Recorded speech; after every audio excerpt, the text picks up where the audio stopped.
नमस्कार दोस्तों, आपके बीच एक बार फिर से आपका दोस्त सुनील डैंग एक नए टॉपिक के साथ। आज का मेरा टॉपिक है पूत कपूत तो काय धन साचे, पूत सपूत तो काय धन साचे। अक्सर ये कहावत या मुहावरा लोगों से सुनने को मिलता है। उनसे कोई बात करें अगर हम सेविंग की, किसी तरह की प्रोटेक्शन की, तो वो ये बात करते हैं। मुझे अक्सर लगता है कि कई बारी हम सामने वाले को टालने के लिए ये बोल देते हैं। क्या सच में हम ये चीजें मानते हैं? आज एक इस डिस्कशन के लिए मैं आप लोगों के बीच आया हूं और ये मैं चाहता हूं आप इस वीडियो को पूरा सुने, ताकि जो मैसेज हम लोगों को देना चाहते हैं या दे रहे हैं, क्या उसमें कहां तक सच है, हम उसको कितना मानते हैं, या हम खाली बोलने के लिए ही बात करते हैं।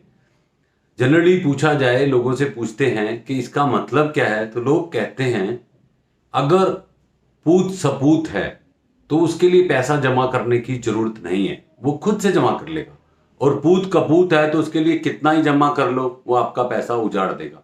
क्या हम अगर इस कहावत को मानते हैं तो क्या इसको इंप्लीमेंट कर रहे हैं? आज हम अपनी जिंदगी की भाग दौड़ भागे जा रहे हैं, पैसा कमाए जा रहे हैं, किसके लिए? अगर पूत सपूत है तो खुद कर लेगा ना, और कपूत है तो उसके लिए करने की जरूरत क्या है? अगर आप इस चीज को नहीं मानते तो बोलते क्यों हैं? दोस्तों, आज हम ये बोल के हमें लगता है कि हम किसी को टाल रहे हैं, लेकिन हम खुद को एक गुमराह वाले सीन में अगर बोलूं कि हम किसी को टाल नहीं रहे बल्कि अपना सुकून टाल रहे हैं। आज आपकी जिंदगी में दो तरह के गोल होते हैं। एक तरह के गोल ऐसे होते हैं जो नेगोशिएट नहीं किए जा सकते, और दूसरे गोल नेगोशिएट किए जा सकते हैं। वो अगर आपकी जिंदगी में हो तो हम कह सकते हैं नाइस टू हैव, और दूसरे नॉट नेगोशिएबल गोल। आज हम इसी की चर्चा के साथ आगे बढ़ेंगे और मैं इसी के लिए आपसे बात करूंगा, और मैं उम्मीद करता हूं आप इस वीडियो में पूरे बने रहेंगे, तो जो मैसेज मैं आपको देना चाहता हूं आपकी दिल की गहराइयों तक आप तक पहुंचेगा। दोस्तों, इंसान कुछ भी काम करता है, कुछ पैसा वो अपने रोजमर्रा की जिंदगी में खर्च करता है और कुछ पैसा वो बचाता है। जिस पैसे को बचा के या तो वो बैंक में आरडी करते हैं, एफडी करते हैं, या पैसे को इकट्ठा करके कोई जमीन खरीदते हैं, या उस पैसे को किसी गोल्ड में डालते हैं। आपको क्या मिलता है? कहीं भी पैसा आप डालते हो एक एसेट क्रिएट होती है, लेकिन एसेट के पीछे हमारा कोई ना कोई पर्पस होता है कि एसेट हम किस लिए क्रिएट कर रहे हैं। कोई ना कोई नीड होती है। जिस दिन वो नीड हमें चाहिए होती है, हम उस प्रॉपर्टी को या तो सेल कर देते हैं, या एफडी को अपना लिक्विडेट करा लेते हैं, या गोल्ड को सेल कर देते हैं। हमारे एसेट कोई काम नहीं आती, हमारे काम आता है पैसा। ऐसी कोई भी एसेट नहीं है जो हमारे काम आए, हमारे काम आएगा सिर्फ पैसा। इसलिए कहा जाता है कोई भी एसेट गुड और बैड नहीं होती, वो एसेट ही होती है। मेन पर्पस है आपको पैसा कब चाहिए, कितना चाहिए और क्यों चाहिए। ये तीन चीजें आपको पता होंगी तो आप अपना गोल अच्छे से डिसाइड कर पाओगे। जिस आदमी की जिंदगी में गोल नहीं होता तो वो कहीं पहुंचता भी नहीं है। सबसे पहले अगर आपका गोल होगा तो आप वहां पहुंच भी जाओगे। अब आपको अगर फरीदाबाद जाना है तो आप राजधानी में नहीं चढ़ोगे, क्योंकि राजधानी फरीदाबाद रुकती ही नहीं है। जो ट्रेन जिस स्टेशन पे रुकेगी आपको उसी ट्रेन में चढ़ना है, लेकिन वो कब चढ़ोगे? जब आपको आपका डेस्टिनेशन पता होगा। तो दोस्तों, आप अपना डेस्टिनेशन डिसाइड करो, अपना गोल डिसाइड करो। आपको जिंदगी में जाना कहाँ है?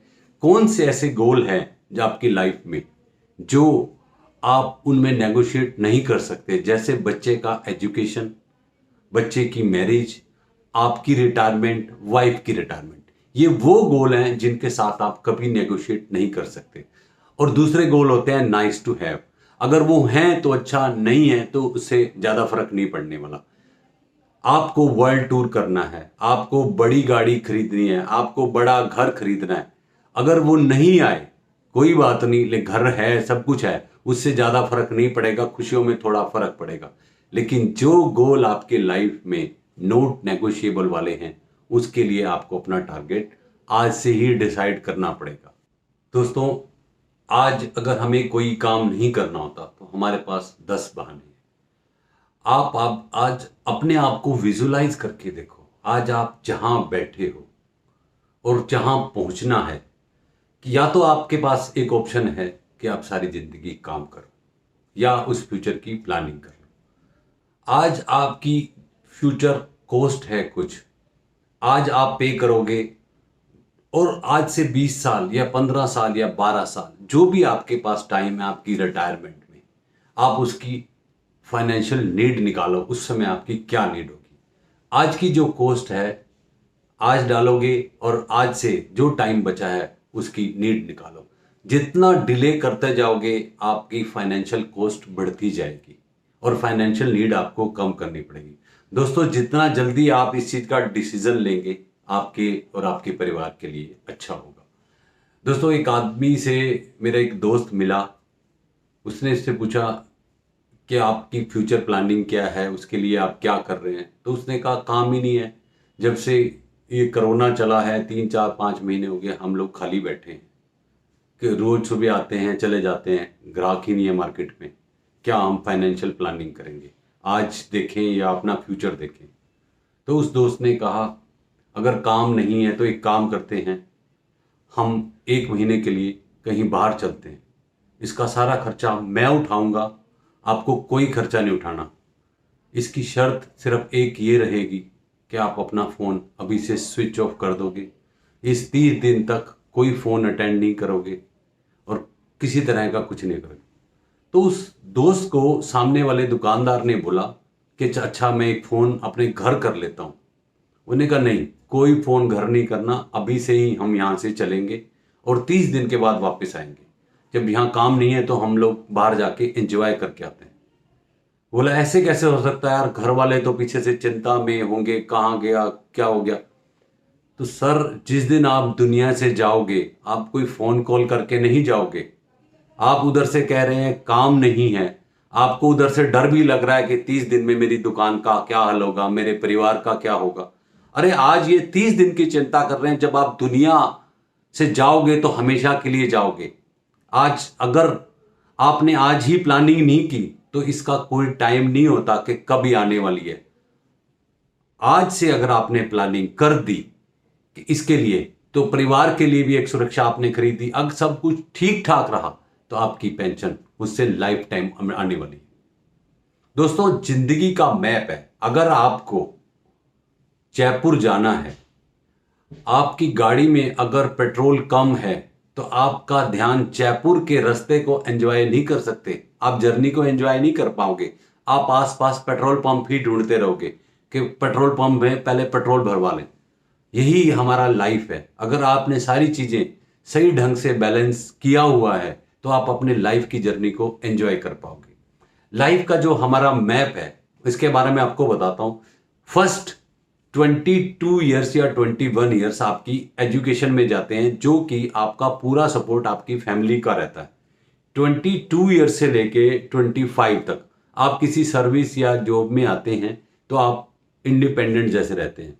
और 25 में जब आपकी शादी होती है, 25 से लेके अगले 60 साल तक आप एक रिस्पॉन्सिबिलिटी लेते हैं, अपने परिवार का जिम्मा उठाते हैं। उस 25 से 60 के बीच में आप ये देखो, आपको वो सारे काम करने हैं अपने लाइफ स्पैन में जो आपने 60 से लेके 80 तक अपना लाइफ कैसे चलाना है उसको देखना है। 60 के बाद आपके पास 3 ऑप्शन हैं। एक तो आप इंडिपेंडेंट लाइफ लीड करें, अगर आपने 25 26 या किसी भी एज में 25 और 60 में प्लानिंग कर ली तो आप इंडिपेंडेंट लाइफ लीड करेंगे। दूसरा, आप डिपेंडेंट लाइफ लीड करेंगे। और थर्ड, आप लाइफ टाइम काम करेंगे, क्योंकि आप अपनी आमदनी से रिटायर होते हैं, जिंदगी से नहीं होते हैं। इसलिए 60 से लेके 80 85 या 100 जो भी आपका लाइफ बचा है उसके लिए क्या तैयारी की है वो आपने सोचना है। इस तैयारी में आपको रिटर्न में नहीं घुसना। कई बार लोग कहते हैं कि इंश्योरेंस में जाओ, गारंटी तो है, सब कुछ ठीक है, लेकिन रिटर्न कम है। मैं आपको एक मैप दिखा रहा हूं, आप इस मैप को देखो। जिस दिन से आप इंश्योरेंस में जाते हैं पहले दिन से आपकी 250 गुना की गारंटी हो जाती है। बाकी किसी भी प्रोडक्ट में अगर आपने 20 साल के लिए इन्वेस्ट किया है तो वहाँ पे 8 या 9% का रिटर्न आता है, इसमें आपका 6% का रिटर्न आता है। और ये जो ब्रेक इवन आता है ना, तकरीबन 18 साल के बाद आता है। इस आप मैप से इस से देख सकते हैं। और दूसरा, जिंदगी में आप एक अपने परिवार के प्रति जो आपकी जिम्मेवारी है, वो जिम्मेवारी आपको पता है और आप जब तक हैं वो आप किसी को देना भी नहीं चाहेंगे। लेकिन अगर आपके साथ कुछ गड़बड़ होती है तो वो जिम्मेवारी कौन उठाएगा? ये रिस्क है लाइफ का।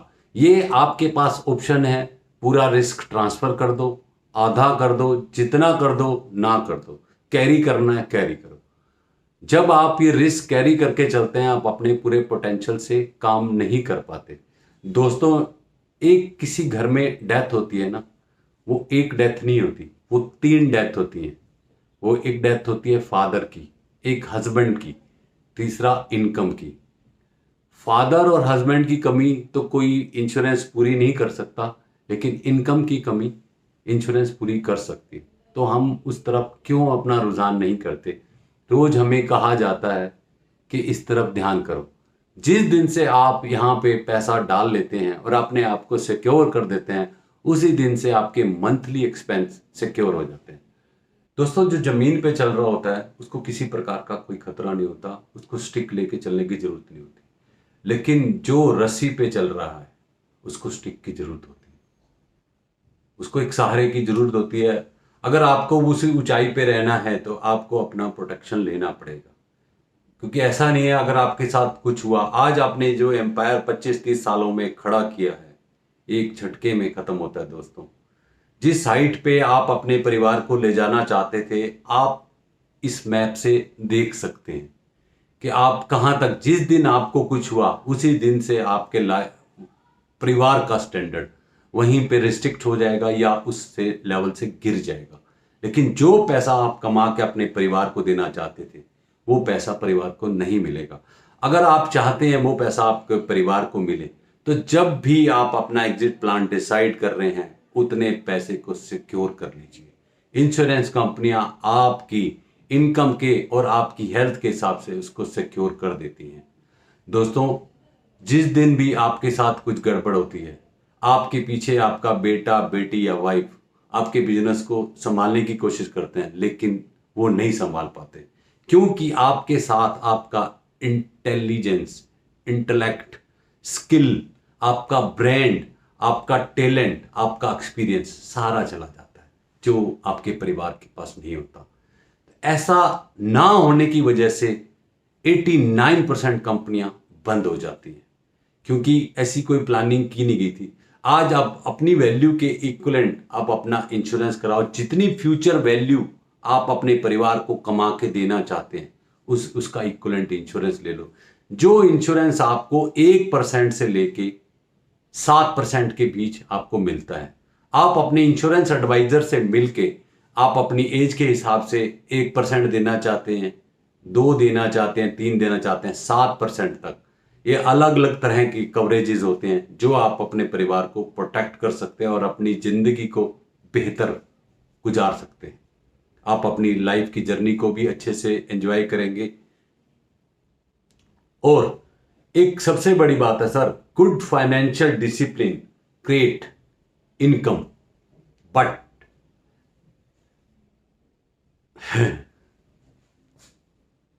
good financial discipline create more wealth than even financial intelligence। दोस्तों, आपके अगर डिसिप्लिन है वेल्थ को क्रिएट करने के लिए, तो आप ज़्यादा वेल्थ क्रिएट कर पाओगे। और इसमें अगर सोचते रहे कि कहाँ अच्छा है, कहाँ लगाऊं, उससे इनकम ज़्यादा क्रिएट नहीं होती। दोस्तों, आपने आज ये मेरा पूरा वीडियो सुना, इसके लिए आपका बहुत बहुत धन्यवाद। हम आपके बहुत आभारी हैं। और इस प्लेटफॉर्म पे मैं थैंक यू बोलना चाहूँगा FPRT की पूरी टीम का, और special thank to Shri Rajesh ji, जिनके माध्यम से हम लोगों को आपसे मिलने का मौका मिलता है। और अगर आपको ये वीडियो अच्छा लगे तो आप इसको शेयर जरूर करना और इस चैनल को भी सब्सक्राइब करना और बेल आइकन दबाना। God bless you. Thank you listener. Thank you once again।